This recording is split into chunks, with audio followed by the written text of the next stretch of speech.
ছোট্ট শহর লতাপুরে থাকত আরিফ নামের এক মিষ্টি ছেলে। তার সব বন্ধু ছিল তার সাথে। আরিফ সবাইকে ভালোবাসত। কিন্তু আরিফের একটা ছোটখাটো অভ্যাস ছিল। মাঝে মাঝে সে ছোট ছোট মিথ্যে বলতো। যেমন, আমার বাবা আজ একটা গাড়ি কিনেছে, বা আমি ক্রিকেটে একটা ছক্কা মারলাম।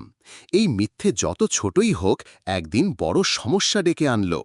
একদিন স্কুলে বিজ্ঞান প্রকল্পের জন্য একটা বড় মেশিন বানাতে হলো। আরিফ বলল, আমার বাড়িতে এমন মেশিন আছে, আমি আনব। সবার বিশ্বাস হলো আরিফের কথা মিথ্যে নয়। বড়দিন এসে গেল, আরিফ কোনো মেশিন নিয়ে আসেনি। তারা সবাই হতাশ হয়ে পড়ল। আরিফ চাপা কণ্ঠে বলল, আমি মিথ্যে বলেছি, আমি আসলে মেশিনটা পাইনি। তার বন্ধুদের বিশ্বাসও কমে গেল। কেউ আর তার কথা মেনে নিতে চাইল না। কিন্তু সে বুঝল, মিথ্যা শুধু মুহূর্তের জন্য কাজ করে, পরে বিশ্বাস ভেঙে যায়। আরিফ ঠিক করল সত্যি বলবে, যতই কঠিন হোক।